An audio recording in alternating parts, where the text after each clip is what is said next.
12장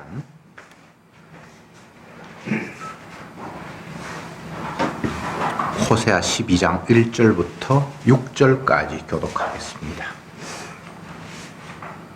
에브라임은 바람을 먹으며 동풍을 따라가서 날마다 거짓과 포악을 더하며 아수르와 계약을 맺고 기름을 애굽에 보내도다.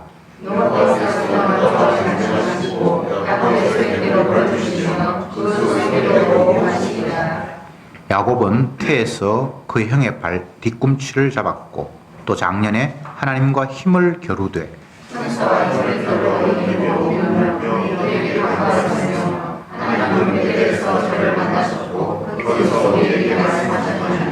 저는 만군의 하나님 여호와시라. 여호와는 그의 기념 칭혼이라.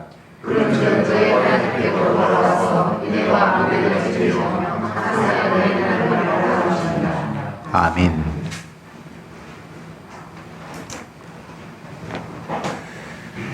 1절에 에브라임은 바람을 먹으며 동풍을 따라가서 이렇게 말씀이 시작이 됩니다. 바람을 먹는다. 동풍을 따라간다. 바람 먹으면 배부르나요? 헛짓이라는 거죠. 동풍을 따라간다. 바람 부는데 따라가 봐야 아무것도 없습니다. 그러니까 인간들의 하는 행위가 에브라임, 북쪽 이스라엘의 하는 행위들이 바람을 먹는 것 같고 또 동풍을 따라가는 것 같은 헛짓이다. 이렇게 말씀을 하고 있습니다. 그런데 그게 헛짓으로 끝나면 좋을 텐데 그 정도로 끝나는 것이 아니라 그 헛짓이 거짓과 포악을 더하며 이렇게 말씀이 펼쳐집니다. 아무것도 없으면 좋을 것 같은데 그 행동이 하나님을 욕되게 하고 진노케 하는 그런 일이 된다는 거죠. 더 구체적으로는 아수르와 계약을 맺고 애굽에 기름을 보낸다. 이렇게 말씀하고 있습니다. 그러니까 요 1절의 말씀을 간추려 보면 이스라엘 백성들이 주변에 있는 애굽 나라 또 아수르 나라, 그들은 이제 강대국이니까 그들과 어떻게든 연결을 시켜서 더욱더 행복하게 안전하게 살기를 꿈꾸면서 애굽과 계약을 맺고 아수르와 계약을 맺고 또 애굽 나라에게는 기름을 보내서 뭔가 화친하려고 하고 이런 모습이 바람을 먹는 것 같고 동풍을 따라가는 것 같은데 구체적으로 이야기하면 그게 바로 하나님을 욕되게 하는 거짓이고 또 포악이라는 아주 악이 막 지나친 그런 행위라는 것입니다. 그러면 저희들의 삶이, 인간의 삶이 강한 자들과 화친을 맺고 또 서로 거래하면서 나의 안전을 추구하는 것, 이것 외에 다른 삶이 있습니까? 최근에 일본이 어떤 품목은 한국에 안 팔겠다. 그렇게 해서 굉장히 시끄러워요. 일본 물건 사지 말자. 그러기도 하고, 일본으로 여행 갈 사람들은 이제 계약 취소하겠다. 그러고 서로 어르렁거리며 살아갑니다. 계약을 왜 맺습니까? 왜 물건을 사고 팝니까? 사는 사람도 파는 사람도 자기 유익을 위해서 하는 거잖아요. 오늘 본문에 나타난 대로 이스라엘이 아수르와 계약을 맺고 애굽에 기름을 보내고 그게 그냥 인간들의 일상적인 삶이에요. 근데 이게 포악이라고 주님이 규정을 하시고 바람을 잡는 것 같다라고 말씀을 하신단 말이죠. 그러면 도대체 어떻게 살라는 이야기인데? 말씀을 읽다 보면 답답해요. 그것 외에 할 것이 없는데 그것 한다고 지적을 하고 하시니까 그럼 도대체 우리 보고 어쩌란 말인데? 사나 죽으나 너는 주의 것이다. 그 말씀은 좋은데 주의 것이든 누구의 것이든 일단은 산 생명, 삶을 유지해야 될 것 아닙니까? 밥을 입에 넣어야 되고 그걸 위해서는 또 이러저러한 일들을 할 수밖에 없는 것이 저희들인데 그것 한다고 이 못된 놈, 포악한 놈, 죽일 놈 이렇게 나오시면 그럼 어쩌란 말이에요?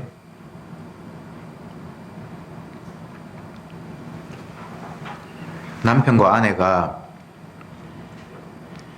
처음 결혼을 약속할 때는 평생 함께 있고 싶어서 결혼하기로 하고 같이 사는데 막상 살다 보면 여러 가지 안 맞는 게 이제 생기잖아요. 답답한 것 중에 하나가 이거 뭐 드라마에 늘 나오는 그 메뉴이기도 합니다만 상대가 안 되는 것들을 요구를 한다. 그러면 이제 미치고 벌짝 뛰고 환장하는 거예요. 나는 할 수 없는데 자꾸 그걸 요구를 해. 이건 어느 한쪽 일방이 아니라 또 반대의 경우에도 가능한 거예요. 지금 제가 왜 이야기를 하는가 하면 하나님과 우리와의 관계가 부부 관계라고 하면 주님이 우리에게 뭔가를 말씀하시는 거예요. 오늘 1절의 말씀대로 야 이놈들아 너희들이 애굽과 화친을 맺고 또 아수르와 또 뭔가를 관계를 맺고 이 못된 놈, 포악한 놈 그렇게 말씀하신단 말이죠. 우리의 신랑 되시는 예수님이. 그러면 내가 이 땅에 사는데 애굽하고 아수르하고 화친 안 맺으면 뭐 어떻게 사는데요? 이렇게 나오시니까 이스라엘 입장에서는 답답한 거예요. 그럼 또 어쩌란 말인데 할 수 있는 게 이거 말고는 다른 방법이 없는데 그것 한다고 주님이 이 못된 놈. 그러니까 주님의 말씀을 보면서 좌절하고 절망하는 거예요. 할 만한 걸 시켜야 되는데 택도 없는 거, 전혀 불가능한 걸 우리에게 지적을 하시니까 우리가 하는 일은 이웃과 더불어 어울려서 살면서 사고 팔고 그것 하면서 내 이익 챙기고 뭐 그냥 그게 우리의 일상적인 삶인데 그것 한다고 이 포악한 놈 이렇게 말씀하신단 말이죠. 2절을 제가 읽어볼게요. 여호와께서 유다와 쟁변하시고 야곱의 소행대로 벌 주시며 그 소위를 보응하시리라. 이제 한 걸음 더 나아갑니다. 너희들이 이렇게 완악하지. 그러니까 내가 그에 대해서 벌 줄 거야.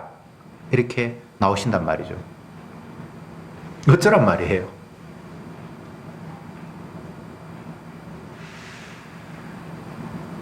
안 되는 줄 알라는 거예요. 나는 내 힘으로 주님이 원하시는 것 결코 이룰 수 없다는 걸 빨리 자백하라는 거예요. 항복하라는 거예요. 주님은 우리가 거래하시는 분이 아닙니다. 거래할 상대가 없어서 죄인과 하나님이 거래하시겠어요? 그래서 주님이 말씀은 우리에게 하라고 요구하는 것이 아니라 빨리 손들라는 거예요. 주님 나 죽었다 깨어나다 못해요. 나 이런 죄인이에요.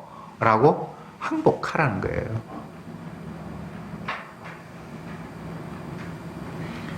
어떤 말씀을 우리가 지킬 수 있을까요? 제가 대구에 부산에 성경 공부 가면 성도들과 나누는 대화 가운데 자주 등장하는 메뉴가 뭔가 하면 자꾸 사람들이 성경을 보면서 하려고 하고 있고 왜 안 하느냐고 지적하고 있는데 도대체 그럴 때는 그것도 그렇게 하나님께서 하라고 그랬는 걸 또 무시하는 것도 웃기고 어쨌든 좀 난처합니다. 이런 질문을 자주 받아요. 그럴 때 제가 답하는 내용이 네 오른 눈이 범죄하거든 뽑아버리라는 그 말은 왜 자꾸 무시하냐. 그것만 생각해라. 네 팔이 범죄하거든 찍어버려 그러는데 그 말은 지킬 생각은 안 하고 자꾸 하나님께서 말씀하시니까 지켜야 된다라고 이야기하는데 뭐 안식일을 지켜야 되고 뭐 11조를 해야 되고 만만한 거 할 수 있을 것 같은 거. 근데 그것도 제대로 알면 할 수 있는 게 아니거든요. 팔 자르는 거하고 눈 뽑는 거하고 똑같은 수준이에요. 근데 우리 생각에 팔 자르고 눈 뽑는 거는 이건 안 되지만 안식일 지키거나 10분의 1 헌금하는 건 할 수 있다고 생각하는 거예요. 그 자체가 잘못된 해석이에요. 다 안 되는 거예요. 오늘 말씀에 아수르와 계약을 맺고 애국에 기름을 보내고 그거 말고 우리가 뭐 어떻게 살 방법이 있습니까? 이거 다 그냥 화목하면서 서로 물건 사고 팔고 필요한 거 주고 내 필요한 거 받고 그게 우리가 사는 거잖아요.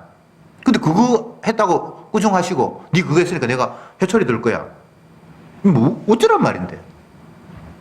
다 이런 내용이에요. 성경은 처음부터 우리가 할 수 없는 죄인이라는 거. 두 팔 버쩍 들어 항복. 주님 나 어떻게 못해요. 나 죄인이에요. 주님이 나를 어떻게 처분하셔도 나는 그에 대해서 항변할 수 없는 완악한 죄인이에요. 이렇게 항복하는 거예요. 로마서에서 우리에게 말씀하고 있잖아요. 율법을 주신 것은 너희가 죄인인 줄 깨닫게 하려 함이다. 너희들은 다 죄 아래, 저주 아래 갇혀 있다는 사실을 주님께서 확인시키는 차원에서 하나님이 말씀을 주셨다는 거예요. 이걸 뭐 지키라 말라 이런 접근 자체가 지금 전혀 성령의 은혜로 말씀을 보는 게 아니에요. 여러분도 사람들에게 그런 질문을 자주 받잖아요. 복음 좀 안다고 율법은 지키는 게 아니야. 우리를 죄인으로 규정하는 게 율법이야. 그렇게 이야기하면 사람들이 반드시 이야기하죠. 그러면 뭐 이거 하라는 말 하지 말라는 말 다 소용없단 말이가. 반드시 그렇게 이야기할 거예요. 그러면 눈 뽑는 이야기 해주세요. 네. 야, 안식일 지키는 게 그렇게 중요하면 그거 똑같은 수준에서 눈을 뽑아야 돼. 그건 네 지금 한번 고민해 본 적 있니? 어떻게 눈을 뽑지? 내 팔을 찍어버렸는데 이걸 어떻게 찍어버릴까라고 니는 왜 고민 안 하면서 안식일을 하고 11조 같은 그런 그 특정한 걸 자꾸 고민하냐고. 여러분 한번 물어보세요. 뭐라고 답하는지. 답할 수가 없는 거죠. 그런 관점에서는. 그렇잖아요. 이 말씀은 지킬 수 있는 수준이 아니에요. 죽었다 깨라도 나는 못합니다라는 그걸 주님이 기다리고 있는 거예요. 양손 양발 다 들면서 항복! 나 죄인이에요.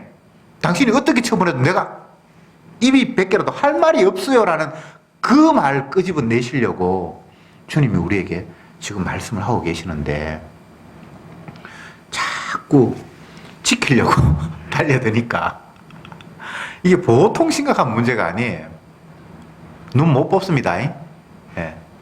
뽑아도 그게 주님의 말씀 지킨 게 아니에요.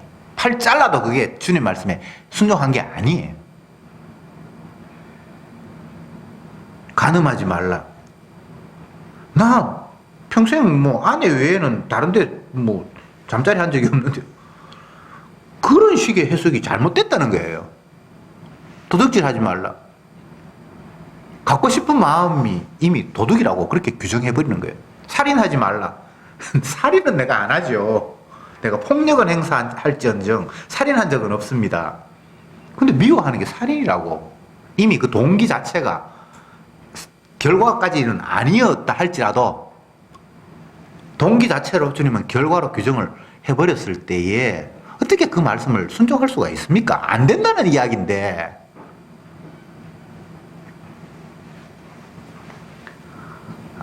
안 되는 걸 왜 자꾸 억지로 하려고 하는 거예요? 얼마나 쉽습니까? 항복하는 거. 항복. 주님, 아닙니다. 나 죄인입니다. 하나님이 연락하시는 제사를 드려라. 어떤 방법으로 하나님 연락하시는 제사를 드릴 수 있겠어요? 다 안 되는 거예요. 무엇 하나 다 안 되는 거예요. 눈 뽑는 거, 팔 자르는 것만 안 되는 게 아니고 하나님의 말씀은 다 그런 수준이에요. 몽땅 다 처음부터. 율법에 경중이 없어요. 이 계명이나 저거 하지 말라는 말이나 이거 하라는 말이나 다 똑같은 수준인데 여러분들 수준으로 범죄하면 눈을 뽑아버리라. 팔을 잘라버리라는 그 수준하고 다 똑같은 수준에 안 되는 거예요, 이건. 팔 자르고 눈 뽑고 나중에 하면 뭐가 남겠어요? 마음의 할례를 행해라. 할 수가 없잖아요. 마음을 어떻게 잘라버립니까?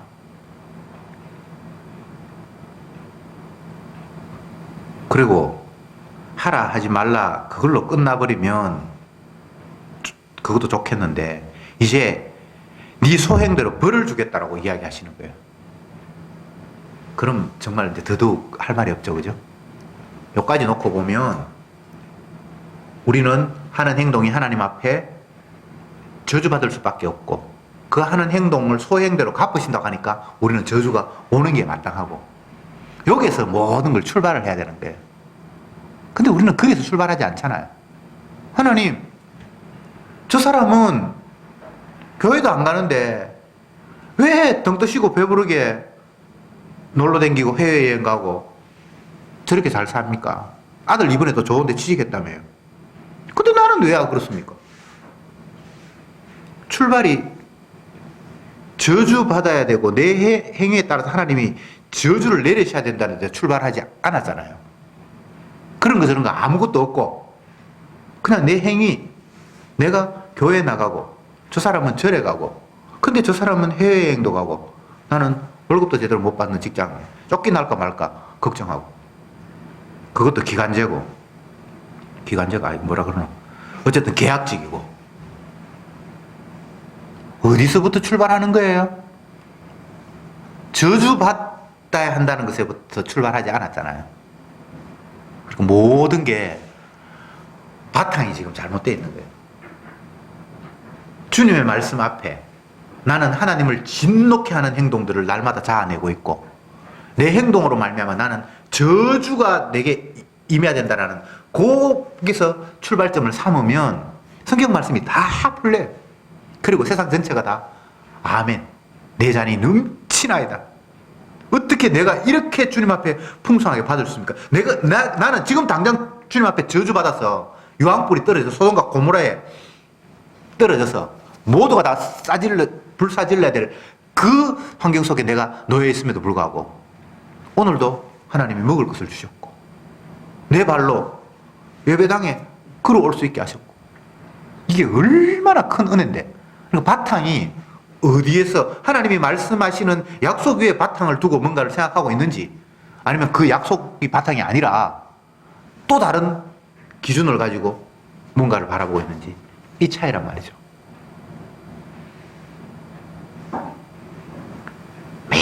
매주일 말씀을 보고 설교를 듣고 해도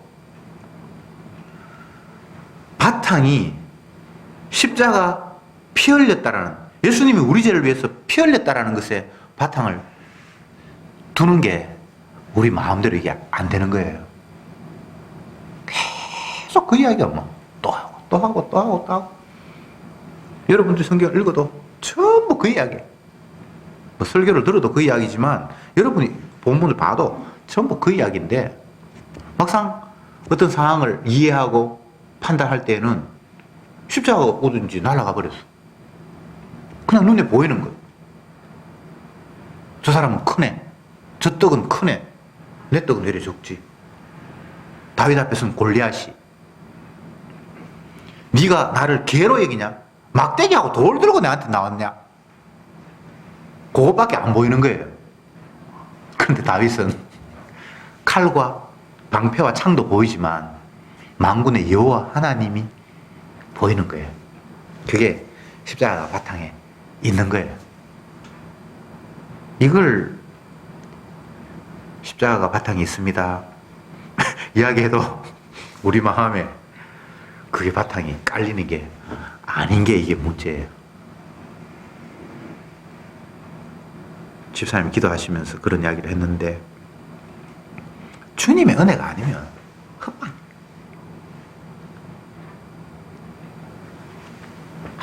아무리 노력하고 애쓰고 배우고 깨달았고 그걸 기억하고 되새기고 해도 주가 말씀되게 하시고 우리에게 역사하지 않으면 다 날아가 버리는 거예요. 치매가 걸리면 기억들이 이제 지워지잖아요. 그 우리는 태어나서 치매 환자예요. 치매 환자. 말씀의 치매, 은혜의 치매. 김혜자 씨가 78살 됐다 그러는데 어떤 뭐 프로그램에서 대화하면서 방금 상대가 뭐라고 이야기했는데 그거 잊어버리고 다시 또 질문을 하면서 아이고 네가 방금 이야기했지 그런 장면을 제가 봤는데 나이 들면 다 깜빡깜빡하죠. 방금 이야기했는데 또 잊어버리고 다시 묻기도 하고 어떤 사람은 뭐 핸드폰을 냉장고 안에 넣고 계속 찾는다 그러는데 그런 일상의 기억, 우리의 행동들의 뭐 착각 이런 것만 있는 게 아니라 하나님의 말씀을 주님의 기초된 이 약속의 말씀을 계속 치매 현상이 일어나서 지우는 거예요, 우리는. 그래서 기본을 싹 지워놓고 엉뚱한 데서 출발을 하는 거예요. 이 목사님 설교 가운데 그런 게 있는데 아이들이 운동회 하면 엄마가 이제 따라오잖아요. 초등학생이나 이럴 때는. 그러면 자기 아이가 이기고 싶은 마음은 모든 부모에게 다 있는데 어떤 부모님은 애들한테 출발선이 있는데 자꾸 그 한 걸음 앞에 가서 출발하라고 그렇게 가르치는 사람이 있다는 거예요. 그러면 그건 반칙이거든요. 인정하지 않거든요. 먼저 들어와도 꼬링 지점에 먼저 들어와도 그건 인정하지 않잖아요. 우리의 출발선은 오늘 본문 1절에 나타나 있는 것처럼 2절에 있는 것처럼 엉뚱한 짓을 해서 그 행위에 대해서 저주받아야 된다라는 그게 우리의 출발점인데 그 출발점이 아닌 엉뚱한 데서 출발을 하는 거예요. 그러면 그거 백날 달려봐야 골인했다 내가 1등 왔다라고 큰 소리 쳐도 그건 주님 앞에 인정받을 수 없는 거예요.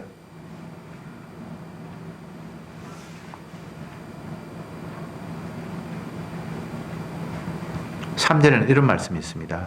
야곱은 태에서 그 형의 발꿈치를 잡았고 또 작년에 하나님과 힘을 겨루었다. 요게 인간의 본래의 모습이라는 거예요. 태어날 때부터 형의 발꿈치를 잡아서 지가 먼저 기 나오려고 안간힘을 썼고 나중에는 하나님마저 이기려고 약복강가에서 그렇게 발부둥을 쳤다는 거예요.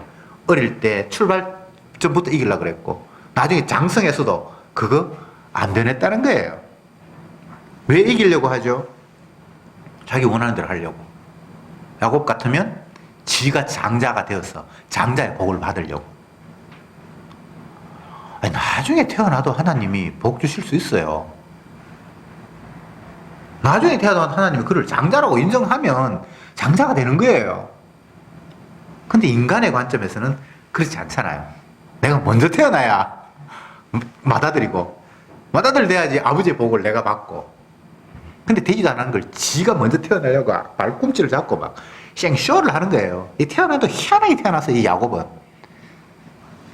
잘못이 아니고 인간을 보여주기 위해서, 인간의 완악함을 보여주기 위해서 야곱은 대표적으로 이런 모습. 나중에 하나님마저 이기려고 안간힘을 쓰면서 붙들고 발부둥 치면서 나중에 환도뼈가 부러지는. 그래도 놓지 않아요. 3절 다시 볼게요. 야곱은 태에서 그 형의 발꿈치를 잡았고 또 작년에 하나님과 힘을 겨루었다. 이게 저와 여러분들의 모습이에요. 죽었다 깨어나도 내 욕심대로 내 이기려고 막 안간힘을 쓰는 거예요. 어릴 때부터 그랬고 나이 들어도 변함이 없고 뭐 태어나면서도 그랬고 여기서 작년이 돼도 그렇고 그럼 노년이 되면 안 변해요. 이게 우리의 본전이라는 거예요. 이보다 더 분명한 우리의 본성을 나타내는 게 없어요. 야곱 아닌 사람은 아무도 없어요. 야곱은 속이는 자. 그 이름이. 근데 자기 스스로 자기를 그 굴레에서 못 벗어나잖아요. 하나님이 이스라엘로 이름을 바꾸어주세요. 이스라엘. 이게 주님이 성도를 다루시는 방법입니다. 우리는 다 야곱이에요. 이기려고 발부둥을 치는데 형만 이기는 게 아니라 하나님마저도 이겨먹으려고. 철학이도 그런 거 아닙니까? 금식이 그런 거 아닙니까? 하나님 뜻을 꺾고 내 뜻을 굳이 막 이루겠다는 발부둥이잖아요. 그런데 그 야곱을 주님이 이스라엘로 바꾸지 내 노력이 야곱에서 벗어나서 이스라엘 되는 법은 없어요. 그러니까 그냥 야곱으로 살 수밖에 없죠. 그런데 주님이 나를 야곱으로 다루는 것이 아니라 이스라엘로 다루어 가시는 것. 그래서 우리는 내 행동을 믿는 것이 아니라 주님의 약속을 믿는 거잖아요. 다윗이 자기의 힘과 자기의 병력과 자기의 경험을 믿는 것이 아니라 주님의 기름 부음 받음을 믿는 거잖아요.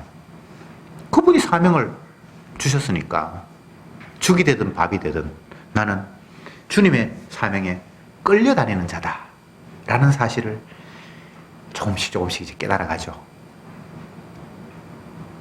그러니까 그 주님의 약속 안에, 그 믿음 안에 들어가 버렸을 때에 더 이상 염려와 걱정, 불안과 근심이라는 게 성립이 안 되는 거예요. 불안은 내가 원하는 것을 이루지 못하면 어떡할까? 내가 혹시 천국 아닌 지옥으로 행하면 어떡할까? 주님의 복, 용서가 아닌 저주가 행하면 어떡할까라는 생각 때문에 불안한데 어차피 복과 저주는 우리하고 상관이 없는 거잖아요. 상관이 없다고 해도 걱정은 돼요. 어떨 때 일이 자꾸 꼬이고 이러면 진짜 내가 하나님을 버림받은 사람 맞나? 그런 생각이 들어요. 그래도 우리는 어찌할 수가 없잖아요. 말씀을 읽고 은혜가 우리에게 다가오고 십자가의 저주받으심, 우리의 죄를 대신해 주님께 저주받으심이라는 그 바탕이 제대로 우리에게서 놓여지면 모든 상황이 제대로 이제 정리가 돼요. 주님이 우리를 순간순간 그 은혜의 장으로 인도하세요. 내가 너를 위해 십자가에서 저주받았단다 라는 것이 우리에게 확 오면 모든 게 제자리로 탁 정돈이 돼요. 그렇구나.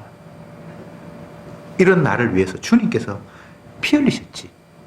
그 죄의 사함을 받고 그 허물의 가림을 받은 자가 복이 있다고 했는데 주님이 나를 그 자리로 인도하셨구나.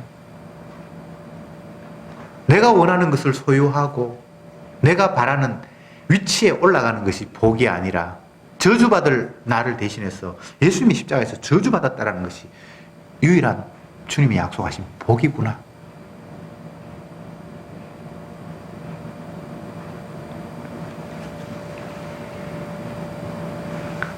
4절에 천사와 힘을 겨루 이기고 울며 그에게 간구하며 하나님은 베델에서 저를 만나셨고 거기서 우리에게 말씀하셨다. 여기서 하나님은 베델에서 저를 만나셨다라는 말씀을 주의 깊게 봐야 됩니다. 베델은 처음에 야곱이 형의 미움을 받아서 도망가려고 외갓집을 향해서 길을 가다가 광야에서 쓰러져서 잠이 들었는데 하늘에서 사다리가 내려와서 주님이 야곱을 만나러 내려오시잖아요. 그 장소가 이제 자기가 이름을 정해서 베델, 하나님의 얼굴이다, 하나님을 내가 보았다 하면서 베델이라고 자기가 이름을 붙였는데 그때 주님께서 하신 약속이 있어요. 내가 너를 복을 주어서 네가 떠났던 곳으로 다시 돌아오게 할 것이고 네 자손의 하나의 별처럼 바다 아래 모래처럼 많을 것이다. 그러니까 쉽게 이야기하면 네가 장자라서 장자의 복을 받는다라는 약속을 하나님이 베델에서 주신 거예요. 근데 오늘 본문에서 하나님은 베델에서 저를 만나시고 이렇게 돼 있잖아요. 다시 베델로 돌아오게 하시거든요. 그 상태에서 다시 베델로 돌아오게 하셨다라는 이 이야기, 베델의 하나님이라는 이야기는 그때 네게 약속하신 것을 성취하신다라는 말씀이거든요. 네가 장자야. 늦게 태어났든 뭐 어떻게 했든 네가 장자고 장자의 복은 네가 받고 네가 이스라엘이야 라는 것을 베델의 하나님, 베델에서 만나 주시면서 그에게 다시 확인시키시는 거예요. 야곱이 어떻게 살았든 그의 행동이 어떠했든 그는 하나님의 장자예요. 그는 이스라엘이에요. 주님의 백성이에요. 그래서 주님의 백성 되게 하시겠다는 거예요. 베델의 하나님. 베델에서 너를 만나주시고 너에게 약속하셨던 그 하나님이 너를 다시 베델에서 만나주시겠다. 그보다 더 확실한 거 없잖아요. 나는 행동이 엉망인데요. 개판인데요. 그런 거 따질 이유가 없잖아요. 언제나 개판 아닌 적이 있었습니까? 태어날 때부터 그 모양이었고 어른데도 그 모양이었고 너희는 생각하는 것이 어릴 때부터 악하기 때문에 내가 너는 안 쳐다본다. 정결한 짐승의 희생을 보고 내가 너를 판단한다. 이게 주님의 규정이에요. 세상은 다 각자의 행동에 따라서 모든 것들이 결정이 되잖아요. 언약이 없는 세계는 지하기 나름이지. 잘하면 잘 되고 못하면 못 되고 부지런하면 뭐 부자가 되고 게으르고 낭비하면 가난하고 언약이 없는 세계는 그렇잖아요. 근데 언약의 세계는 행한 대로 갚는 게 아니에요. 그 옆에 있는 대신 행하심의 것을 자기 백성에게 뒤집어 씌워서 평가하시는 게 이게 하나님의 약속이에요. 창세기에 나온 거 제가 방금 얘기했잖아요. 너희는 생각하는 것이 어릴 때부터 악하기 때문에 내가 네 행동을 보고 판단하는 것이 아니라 옆에 있는 정결한 짐승에 흘린 피를 보고 내가 너를 평가한다. 이게 하나님의 약속이거든요. 그래서 그 죄가 사함을 받고 허물이 용서함을 받는 거예요. 너희 죄가 주홍같이 붉을지라도 눈과 같이 희게 될 것이다. 지가 죄를 씻는 게 아닙니다. 표범이 자기 몸에 얼룩무늬를 막 지우는 게 아닙니다. 흑인이 자기 피부를 깨끗하게 씻어서 하얗게 되는 게 아닙니다. 될 수도 없고 죄인이 자기 죄를 어떻게 할 수가 없어요. 야곱이 태어나면서부터 이기려고 형의 발꿈치를 잡는 거, 어른이 돼서도 하나님 앞에 이기려고 하는 거, 그거 안 변합니다. 여러분 바꾸려고 생각하지 마세요. 어떤 분과 대화를 하면서 이런 이야기를 해요. 자기가 손자를 키웠는데 그 손자는 아무리 가르쳐도 정리하고 깨끗하게 이렇게 하고 하는 게 안 된다고 그렇게 말씀을 하세요. 그래서 제가 얘기를 했죠. 유전자가 걔는 정리하는 유전자가 안 돼서 안 됩니다. 할머니가 막 강하게 하면 무서워서 잠깐 하다가 돌았으면 다시 원이 제되기 때문에 절대 안 바뀝니다. 인간은 안 바뀝니다. 그러니까 그런 것 같다고. 자기 큰 손자의 애들은 정리를 탁탁 하는데 자기가 본 둘째 손자 애는 절대 정리를 안 한다고. 그래서 하나님이 그렇게 만들어 놨습니다. 제가 그렇게 얘기를 했어요. 그러니까 목사님 말씀이 그렇게 맞는 것 같네요. 이제 더 이상 강요 안 해야겠습니다. 이제 그렇게 얘기를 하셨는데 그 생활의 작은 에피소드죠. 그죠? 인간은 안 바뀌어요. 강제하면 겁이 나서 잠깐 하는 흉내만 내지 본성으로 다시 돌아가 버리거든요. 죄인은 날마다 죄가 생산됩니다. 야곱은 태어나면서부터 이기려고 형의 발꿈치를 잡았고 평생 그렇게 살 거예요. 여러분들에게 제가 장담합니다. 여러분들도 이렇습니다. 평생 내가 이겨 먹어야지. 내 뜻을 펼쳐야지. 누구를 만나도 이기려고 하지 내가 상대에게 지겠다라는 그런 생각은 아무도 없어요. 힘이 약하면 다른 방법으로도 상대를 누르려고 연구를 하고 그게 인간이에요. 그게 야곱이에요. 야곱. 그런데 야곱이 형의 발꿈치를 잡아서 지가 먼저 나왔습니까? 아니잖아요. 이 말은 아무리 애써도 안 되는 거는 안 되는 거예요. 뭐 안 된다고 해도 애 안 쓸 위는 아니지만, 예. 우리는 뭐 죽었다 깨나도 할 수밖에 없을 거예요. 근데 아세요? 해도 안 된다는 거는 그 말씀이니까. 근데 안 돼도 상관이 없어요. 주님이 태어나기 전에 네가 큰 자다, 네가 장자다 라고 선언을 해버렸기 때문에 뭐 늦게 태어나고 상관없어요. 세상에서는 늦게 태어났는데 장자다, 이거는 말이 안 되잖아요. 하나님이 하시면 돼요. 그래서 이 세상은 말도 안 되는데, 하나님의 말씀이 말도 안 되는 이야기인데 그 말도 안 되는 식으로 다 흘러가는 거예요. 이게 은혜의 세계예요. 이것은 선악의 세계가 아니에요. 우리가 알고 있는 이성의 세계가 아니에요. 이성의 관점을 보면 말도 안 되는 일이 하나님이 언약하신 내용이에요.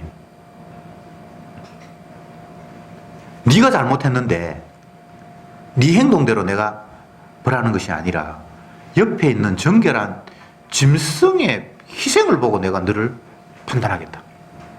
이거는 세상에서는 반칙이잖아요. 그렇잖아요.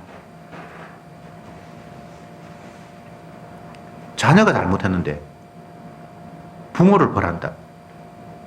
이게 반칙이거든요. 물론 부모가 보상할 수는 있습니다만 완전히 갓난 애기라서. 세상에서는 대신의 원칙, 대리의 원칙이 반칙처럼 느껴져요. 반칙처럼. 근데 언약에서는 다 대신이에요. 대신. 대신하는 분이 따로 있어요. 저주받는 분이 따로 계시는 거예요. 자기 백성에게는 저주가 안 떨어지도록 예수님이 대신 저주를 받으셨어요. 그게 하나님의 약속이에요. 왜 그렇게 하지? 그런 거는 물을 필요 없어요. 그건 주님의 기쁘신 뜻이에요. 자기의 사랑을 자기 백성에게 알려주시기 위한 하나님의 작전이에요.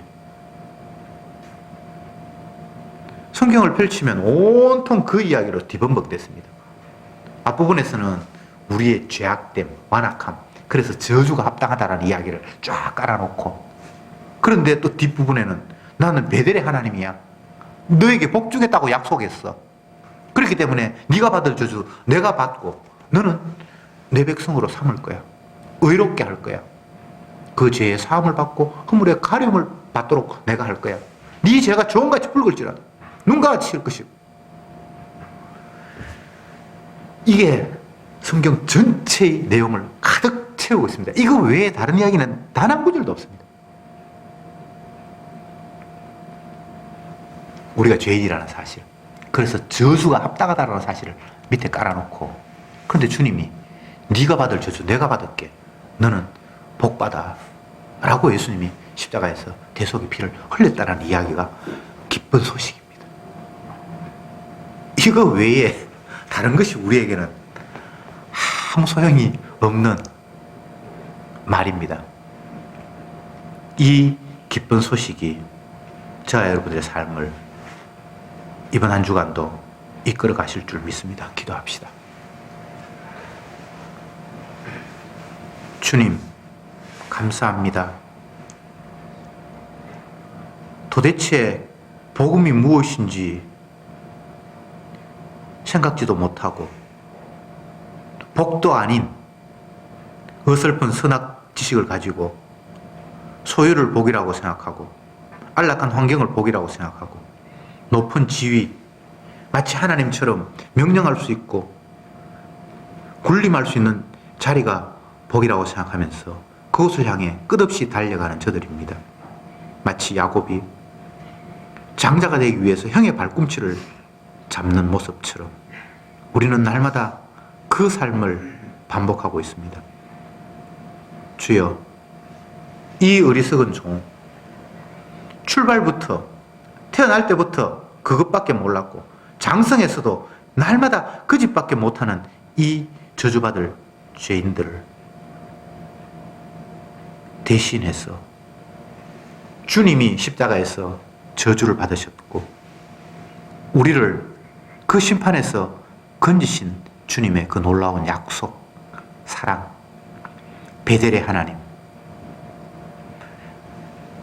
야곱을 이스라엘로 바꾸시고야 마는 주님의 그 놀라운 능력, 오늘도 말씀 드려서 확인해 싸우니 제발 우리 자신에게 기대를 거는 자가 아니라 주님의 약속에 소망을 두는 저들로 이끌어 주옵소서. 예수님의 이름으로 기도드리옵나이다. 아멘.